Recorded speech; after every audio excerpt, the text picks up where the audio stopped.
Well, hello, everybody. I'd love to see your faces. I'd certainly like you to turn on your microphones. We're going to have a little bit of give and take as we go here next half hour. Ooh, and And I love talking about some arts. Good. Are you a cartoonist? What? Well, I do like I could draw stuff for stories. Okay. Okay. Well, I'm going to show you a few things, and then get you all to, just kind of get your opinions about stuff as we go through. And I was a cartoonist. I'll show you a few things that I did once upon a time. And uh, so yeah, if you're able to turn on your video and turn on your microphones, that would be great. We'll go ahead and get going. So let me share the screen. Oh, before we do that, this background I've got, right? We're talking about political cartoons. So I got the Democratic donkey, I got the Republican elephant, and I'm going to show you their great great grandparents. That's the Democratic donkey, and that's the Republican elephant in the 1870s. That's the guy who came up with it, Thomas Nast. So here's what they look like now, sort of. So yeah, it's been a while. Let me share my screen with you. Back this up.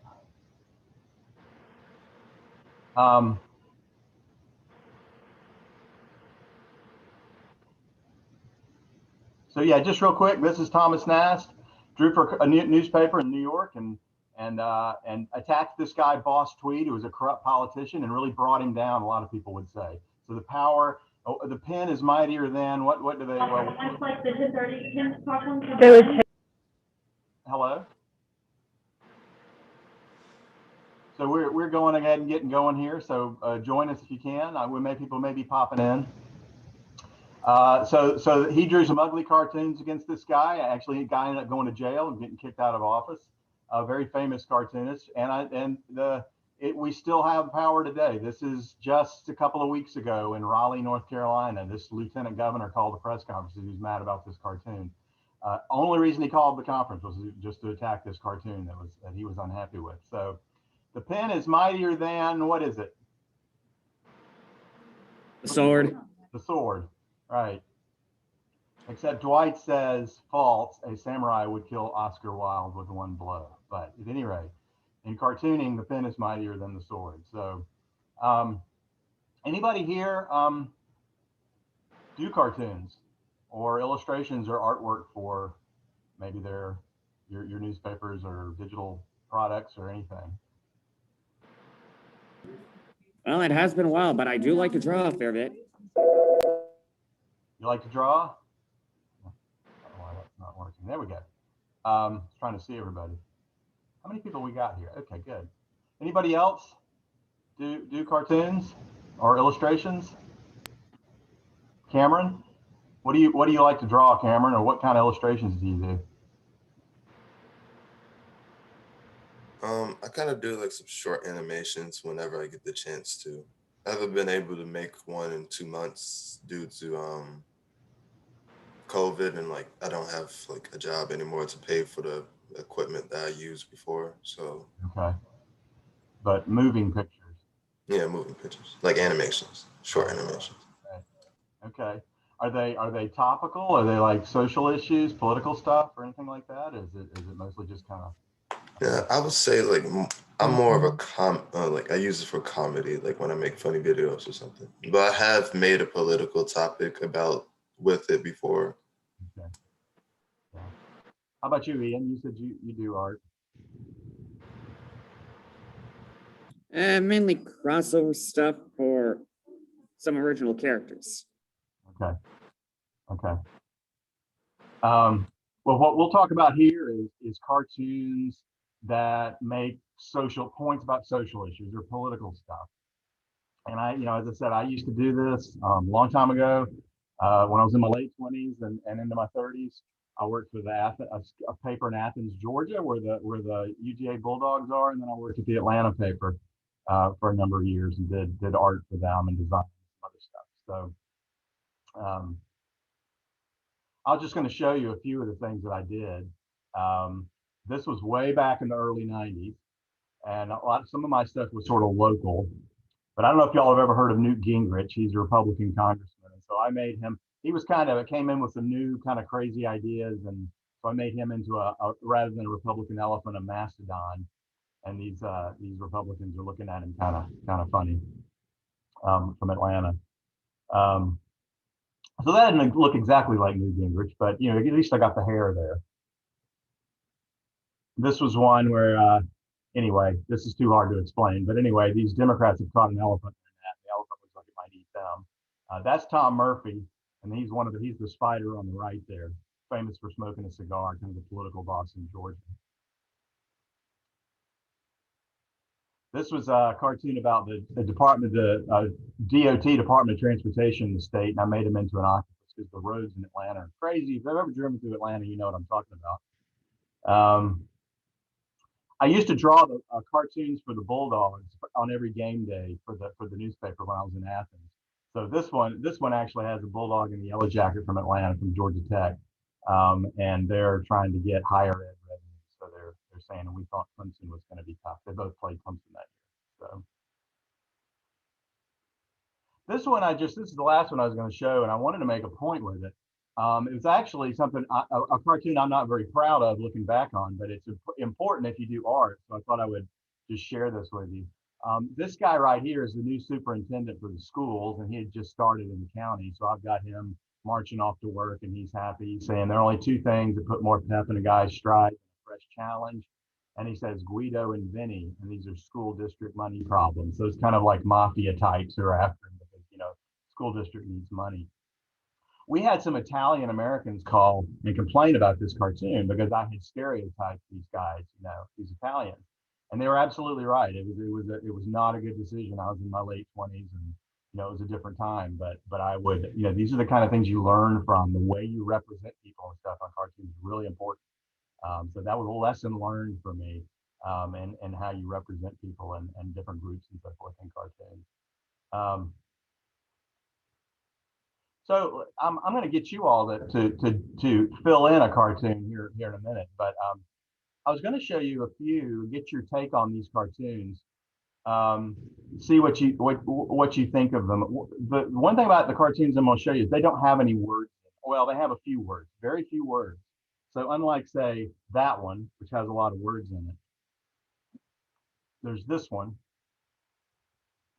And tell me, I'm also interested, what's this cartoon about, do you think? What's this saying? Anybody want to venture? Infinity about to eat everything? It's about, I'm guessing, cancel culture. Yeah, and is it taking a Democrat or a Republican? Is it leaning one direction or the other here? No, it's saying that both of them are kind of at fault. They're both eating away at each other with cancel culture. Right. So you don't have to, a lot of cartoons are more liberal, more conservative, but sometimes a cartoon just makes a general statement, and that, it's a pox on all their houses, as they say, or it's a problem with both sides. Look at This one. What do you think this one's saying? medical records or things like that. Basically, the fact that nowadays vaccines are near impossible to get. But a lot of times, Right. So the needle's going out and becoming a jumbled mess. Does that one strike you as an effective cartoon? You need to read those laws. Does that make a good point? Literature about them and understand. I think it gets its point across. It could also be kind of like not just how hard it is to get the vaccine, but like people who It doesn't aren't vaccinated. I don't know. It's Yeah. point across nuts. Yeah. So what are the knots about? All the chaos Basically how from all Right. the disagreements and how hard it is to get it out to everybody. It's just a jumbled mess, and I think this cartoon does a very good job of representing that. Yeah. and why COVID needs to die now. I'd say 2019, 2020, maybe. Oh, this cartoon? Actually, this year. I said COVID. No, it said I thought you won the cartoon. by Yeah, COVID had to die in 2020 to 2021. Uh-huh. I mean, somewhere in 2019 or 2020. Right. Yeah. So, but the thing, this cartoon is 2 words. 2 words. I guess you almost didn't even have to have those 2 words. I think. Maybe you had to have something about vaccine, but people are thinking vaccine. So if you had this, you could almost take those off. But I think the fewer words, a lot of times, the better the cartoon if it works, if it communicates clearly. How about this one? I think what is this? This came out around in December. This cartoon. It could be about how a lot of people who supported Trump are still stuck on the election results, even though the election was already over. Is that what it is? So you see where they have. Yeah, the elephant is what was representing what? The Republican Party. You're gonna want to go Yeah, to so it's right. So their point here, the cartoonist is saying, is that they're stuck with Trump. Yeah. With literally tongue stuck. What is this a reference to? You think of something that came out in December? How everybody was, well, how a lot of people got hooked on Trump, even though he was a jerk. Well, there's a political point, and how about what show was this a reference to? I don't know about a show, but it reminds me of that one scene in Christmas Story where he sticks his tongue to the telephone pole. Right, I think that's. I was actually thinking about that one Tom and Jerry racing movie, where a fiery satanic guy does that to the North Pole. Okay. Well, yeah, there are a lot of shows with people getting their tongue stuck on things, but this is, I think, with the clothes, like the kids' clothes, it's like a Christmas Story thing. That's another thing you can do in cartoons. Just refer to something, draw something that looks like a show or a movie that's out right now or something, and then people can make that connection. That's common. This is maybe a little tougher to decipher, but who's that in the picture there? That's Biden, I'm guessing. It looks like him. And what about that shadow? The representation of how his shadow was a little less serious, as we might say, and the shadow is actually somebody else. Obama? What's that? Obama? Yeah. It kind of looks like they're trying to say Biden is stuck in Obama's shadow. And that's the only, yeah. Or the other way around. And this is a conservative cartoonist, by the way. This guy, Gary Varvel, he's more Republican. So he's not an Obama fan. So what point do you think he's taking? Not a Biden fan either. And they have things like orders to watches, they have tip sheets for whenever. I think this one's, as I say, a little harder to interpret, but I think what he's saying is that if you don't like Obama, then what he's saying is Biden's just going to be 4 more years of Obama. So this cartoon is like for conservatives, right? So that was a little tougher to, I guess his readers would know what he's saying. So a lot of the times high school journalists get How about this one? left out of that conversation, but that is youth right now. Another one, Okay. Who replaced that? Okay, who replaced Joker and Donald Trump's origin stories? Yeah. So it's a reference to the Joker movie. That's Donald Trump. So what's the message? Of course, maybe you love the Joker. I guess it could be mixed messages, but I think the cartoon is not supposed to be favorable. Freaky looking and face paint.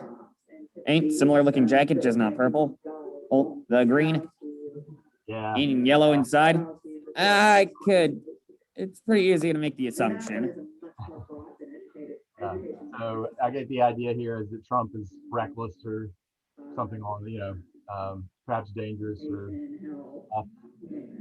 Or they're just calling him a clown. Or a clown. There's the clown thing too, right? That's that scene in Joker. I guess he comes down the stairs, right, in the movie. Okay. they often provide. I'm going to show you a cartoon. And I'm going to let you come up with a caption for the cartoon. And I'm gonna let you think about it for a minute, just sort of come up with some ideas. Don't say what your ideas are yet. Just jot down something. I'm gonna break you off into breakout rooms just for a few minutes so that you can compare your ideas. What are we gonna talk about again? Yeah, I haven't shown you yet the cartoon. So I'm gonna show you a cartoon. There's a missing. I'll just show you the cartoon. This is the cartoon, and there's missing words that come out. Okay? I'm gonna get you to come up with your idea for what could go in that word bubble and that box. Okay, so jot down a couple of ideas, and then I'll break you out into breakout rooms and just compare what you come up with. You know, if you didn't come up with anything, that's fine. Maybe in the group in the breakout room you can. We'll get back together, and I just want to hear what you came up with. Just a little you be the cartoon or not drawing, coming up with ideas. So just type it in the chat box. Just no, you can just jot down ideas. You know, if you've got something right. And then I'll break you out. And you can talk real quickly just with yourself about your ideas. Okay? Just take a minute. You don't have to type them in the chat. All of the data yourself. So let's say Bridge High School, that's where I went to school.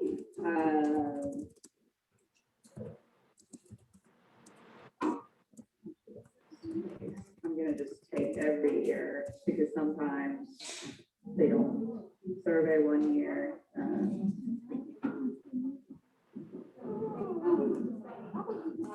I have the zip code wrong. Okay, so we've got a whole profile. And I should say, by the way, I guess you all are aware that there are this is COVID here, and there are strains that are developing. They're calling mutants, which are different variations of the virus, and they're a little bit worried about so you want to just spend some time. You want to export as a CSV. I guess I'm you, I mean, these are just this is regular COVID here, and this is whatever's a CSV is going to allow you to like strains, basically an Excel sheet. National Center for Education Statistics. This is another huge one.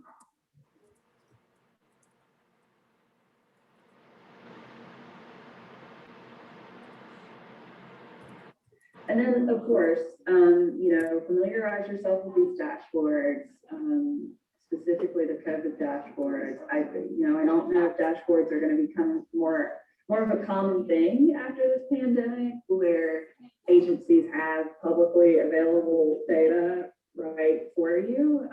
But get familiar with those. And what you want to do with those is not, so they have this data available, right? But it changes every day. If you are really serious about tracking the coronavirus and how it's changed, how many cases have I'm just going to break out into a few breakout rooms, compare what you got. If you didn't come up with anything, you can see what other people got, and maybe come out of your breakout room with at least one idea. For every week. Real quickly. However many times this dashboard takes to break you out. to record how many cases they're reporting. That way you can show that, like, in the past 2 weeks, has it increased a whole lot? Or in the past 4 months, has it been decreasing? Just going to be randomly end up with some people. Just a few minutes. Those are trends that you can share your ideas. If you're come back just briefly. If you're came up with. taking that information up every day. And if it gets confusing, I mean, go across the hall and talk to your math teacher, you know.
We'll give it just a few more seconds here. It was kind of slow to send some people off. I don't know if the system's kind of bogged down or something.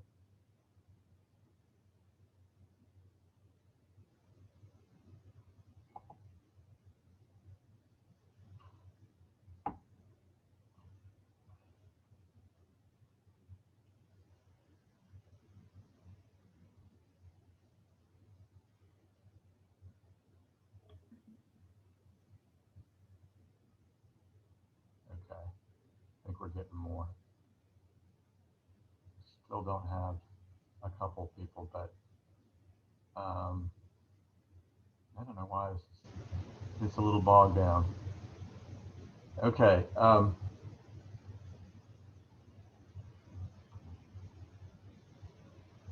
Here we go. Now we're getting more people.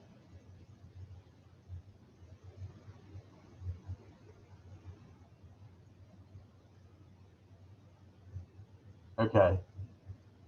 Okay, I think we're mostly back. That was just kind of slow getting in and out. Some systems kind of slow. Okay, here we go. Oh, good. I thought you were all about to leave. Yeah, Ian, you were slow to leave and slow to come back. Something with the system's slow. So not you. So what'd you come up with? Anybody want to volunteer? Cameron? When I saw the picture, I immediately thought that meme from The Simpsons with the little boy on the bus, like, I'm in danger. Okay, so channeling The Simpsons. All right, let me share that cartoon again. Let me see. Here we go. I was thinking something a little more along the lines of, all right, back to the laboratory. Yeah. Okay. I was thinking, like, I don't get paid enough for this. Like, That's good. Yeah, those might be better than the ones in the actual cartoon. Anybody else have one? Actually, I don't get paid enough for this. Also makes a point about support for vaccine help, right? that's Yeah, that's kind of the road I was going down. yeah, it makes a little bit of another point there. All right. Well, What somebody about- in the chat. There's somebody. Somebody in the chat box that I was a part of that somehow wasn't. And somehow didn't. I decided not to talk. Where again? Go to the chat, see if we've got